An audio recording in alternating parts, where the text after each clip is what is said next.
아버지의 병세는 악화되었다. 출소 후에 아버지는 어머니가 미리 마련해 놓은 아파트에서 혼자서 기거했다. 아버지의 아파트는 어머니 아파트와 멀었고 어머니는 거의 내왕하지 않았다. 어머니는 아버지에게 간병인을 붙였다. 어머니는 아버지와 헤어지지는 못했지만 함께 살지도 않았고 이도저도 아닌 상태에서도 아버지를 챙겼다. 아버지는 뇌혈관 파열로 한 차례 입원한 후 다시 아파트로 돌아왔다. 아버지는 왼쪽 팔다리가 마비되었고 안면 근육이 왼쪽으로 뒤틀렸다. 어머니가 한의사를 데려왔는데 한의사는 아버지의 병을 풍으로 진단했다. 풍은 그 자체가 난치병일 뿐 아니라 또 다른 병을 불러일으키는 만병의 근원인데 8가지 삿된 기운의 바람이 몸 안으로 들어와 몸 구석구석을 돌아다니면서 감추어졌던 병을 깨워 일으키므로 온갖 합병증이 따라오는 것이라고 한의사는 말했다. 한평생 몸 안으로 흘러들어온 그 삿된 바람들이 나이 먹으면 핏줄로 모여들어서 뇌로 치솟아 오르는데 굳어버린 뇌혈관이 바람의 힘을 감당하지 못하고 터져서 그 고통의 여파가 전신에 미치는 것이라고 한의사는 설명했다. 풍의 고통은 이루 헤아리기 어렵고 그 증상은 수백 종이 넘는데 아버지의 증상은 우선 왼쪽 팔다리를 바늘로 찌르는 것 같은 자풍에 눈앞이 캄캄해서 외부 공간을 구별하지 못하는 암풍에 똥이 굳어서 잘 나오지 않는 폐풍, 그렇게 3가지라는 것이었다. 그 한의사는 약사 열애가 환생했다는 소문을 끌고 다녔다. 어머니가 다니는 교회의 권사가 소개해준 사람이었다. 한의사는 쓴바귀 이파리를 양파즙에 버무려서 먹으라고 처방을 해주었는데 별 효험은 없었다. 어머니가 한의사의 진단과 처방의 내용을 심야 전화로 나에게 말해주었다. 한의사의 처방은 효험이 없었다지만 병의 원인과 증세를 분석한 진단 내용은 그럴싸하게 들렸다. 아버지는 일주일에 한 번씩 통원 치료를 받았다. 아버지가 병원에 가는 날만 어머니는 아버지를 대면했다. 간병인이 아버지의 아랫도리를 씻겨서 휠체어에 태워서 밀었고 어머니는 그 뒤를 따라갔다. 아버지가 여러 가지 검사를 받는 동안 어머니는 병원 로비에서 기다렸다가 검사가 끝나고 약이 나오면 아버지의 휠체어를 따라서 돌아왔다. 돌아와서 어머니는 자신의 아파트로 갔다. 아버지의 간병인은 아침 9시에 와서 오후 2시에 돌아갔다. 간병뿐 아니라 청소와 빨래도 했다. 간병인이 돌아가면 아버지는 혼자서 지냈다. 아버지가 뇌일혈 발작을 일으킬 때는 간병인이 옆에 있었다. 간병인이 어머니에게 연락을 하고 119를 불러서 병원으로 옮겼다. 간병인이 없는 밤 시간에 발작을 일으켰다면 아버지는 혼자서 죽었을 수도 있었다. 어머니는 아버지의 방에 아파트 경비실과 통하는 비상벨을 설치했고 경비원들에게 돈을 주고 야간 순찰 때마다 아버지를 점검해달라고 부탁했다. 아버지가 중풍으로 쓰러진 후 어머니의 심야 전화는 더욱 심해졌다. 견디다 못해서 핸드폰을 꺼놓은 밤도 있었다. 핸드폰을 꺼놓으니까 어머니가 나한테로 보내는 넋두리가 자등령 너머 시화평 고원의 어두운 허공을 울면서 떠돌아다니는 것 같은 환청이 들렸다. 핸드폰을 꺼놓으니까 아무런 신호도 오지 않는 전화기에서 어머니의 신호는 닫힌 문을 두드리며 맹렬하게 울었다. 그래서 핸드폰을 켜놓으나 꺼놓으나 아무런 차이가 없었다. 언젠가 핸드폰을 꺼놓고 잠든 다음 날 어머니는 수목원 사무실로 전화를 걸어왔다. 예, 제발 밤에 전화 좀 끄지 마. 예, 그것만은 하지 마라. 제발. 핸드폰을 꺼놓은 날 내 귀에 들렸던 어머니의 넋두리의 환청은 그러므로 환청이 아니었다. 닿을 곳이 없는 어머니의 말은 기지국도 전파도 없는 어두운 허공 속을 헤매고 있었다. 나는 핸드폰을 끄지는 않을 테니까 밤 12시 이후에는 전화를 하지 말라고 어머니에게 당부했다. 어머니는 약속했고 약속은 하나마나 했다. 나는 핸드폰을 꺼버릴 수가 없었다. 떠도는 어머니의 넋두리를 전파에 실어서 내 방으로 받아들이지 않고서는 나는 잠들 수도 없었고 깨어있을 수도 없었다. 예, 한의사가 폐풍이라고 그랬자니 똥이 굳어서 안 나오는 증세 말이야. 그 말이 맞았어. 너네 아버지 변비가 왔어. 똥이 차돌뱅이처럼 굳어져서 간병인이 꼬챙이로 파냈어. 팠더니 쪼가리로 떨어지더래. 새카맣고 딱딱했는데 거기 밥알이 박혀 있었대. 똥에 물기가 전혀 없는데도 냄새는 칼로 찌르는 것 같대. 간병인이 참 용하다. 예, 나는 못해. 나는 못 봐. 나는 못 만져. 어머니는 간병인에게서 들은 아버지의 증세를 극사실화로 바꾸어서 나에게 전했다. 직접 보지 않았기 때문에 말은 더욱 치열해지는 모양이었다.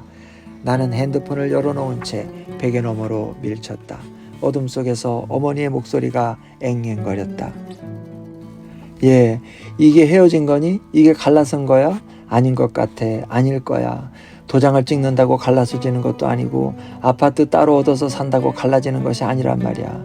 이건 끊어지지가 않는 거야. 나는 전화기를 당겨서 말했다. 어머니 주무세요. 지금 1시예요. 잠이 안 온다. 너는 잠이 오니? 너는 맨날 꿈만 들여다보니까 잠이 잘 오겠구나. 야, 너네 아버지 이제 말도 잘 못한다. 말을 다 잊어버린 모양이야. 눈에 초점도 흐려졌어. 한의사가 안풍이라고 했잖아. 그 공간감각 없어지는 증세 말이야. 그 말이 맞는 것 같아. 맞는 것 같아. 그래도 떠먹여주면 받아먹기는 한다. 나오는 게 문제지만. 예, 너는 너네 아버지 보러 한번 안 오니? 하기야 널 기다리는 것 같지도 않더라. 가석방으로 풀려나던 날 아버지는 교도소 문 앞에서 당신을 맞으러 온 딸과 아내를 난감해했다. 그 힘들어하던 모습을 떠올리면 중풍으로 쓰러진 아버지가 나를 기다리는 것 같지 않다는 어머니의 말은 옳았다. 아버지의 자식이 아버지의 눈앞에 나타나지 않아서 아버지가 자신의 모습을 자식에게 보여주는 고통을 묘해주고 자식의 시선에서 아버지를 풀어주는 것이 아버지에 대한 효도일 것이었지만 마음은 그렇게 순수하게 논리적일 수만은 없었다.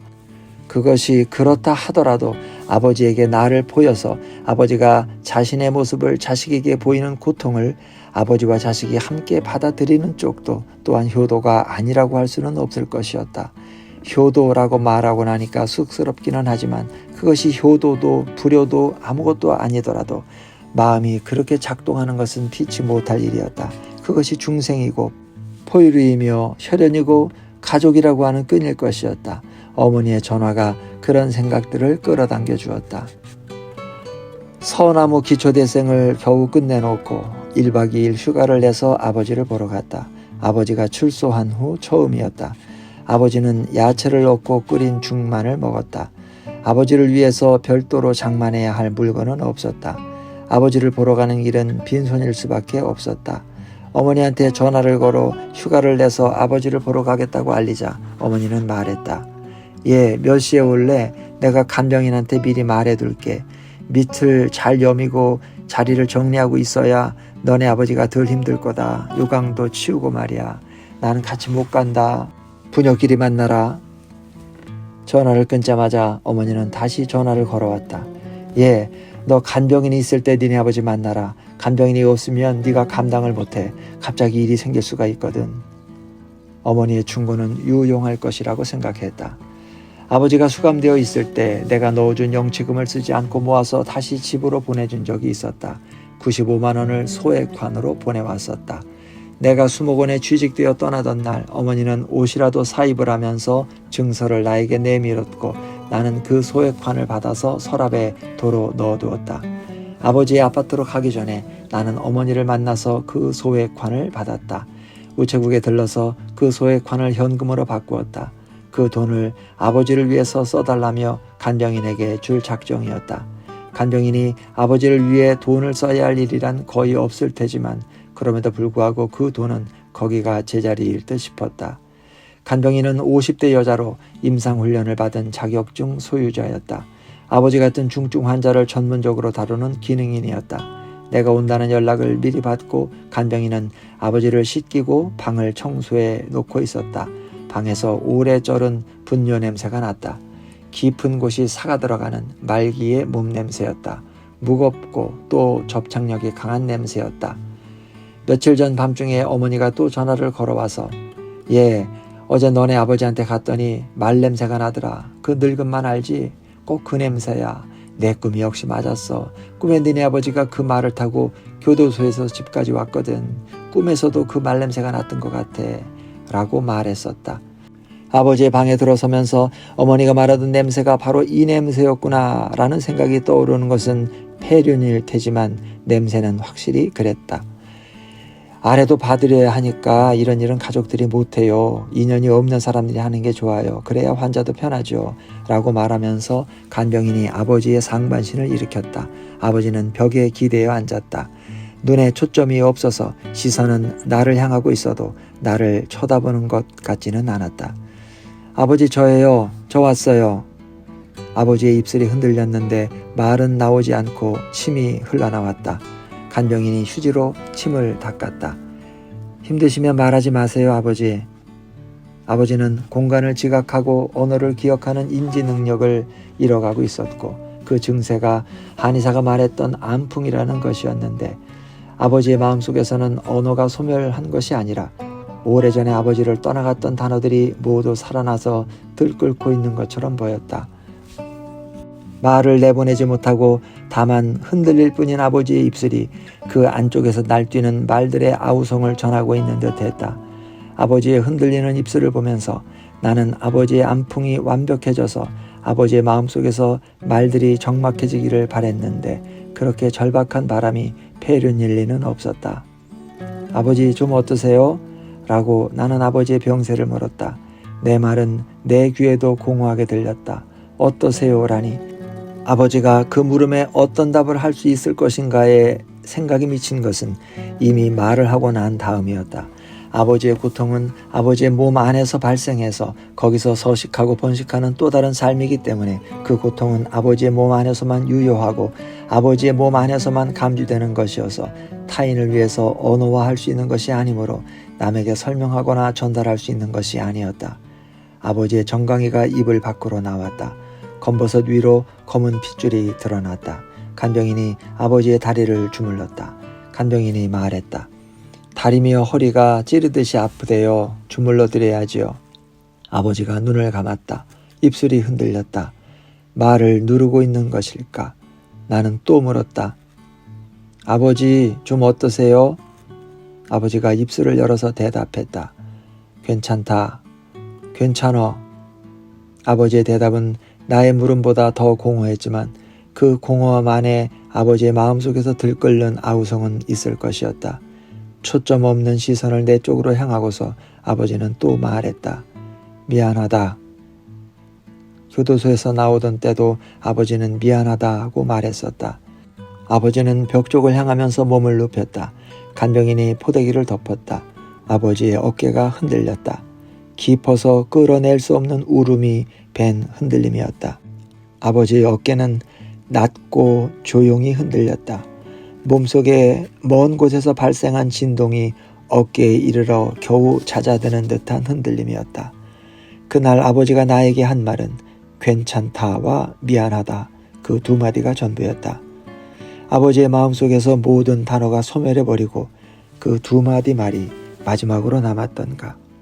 아니면 아버지의 마음속에서 아직은 들끓고 아우성치는 단어들 중에서 아버지가 건져서 입 밖으로 내보낼 수 있는 단어는 그 두 마디뿐이었던가.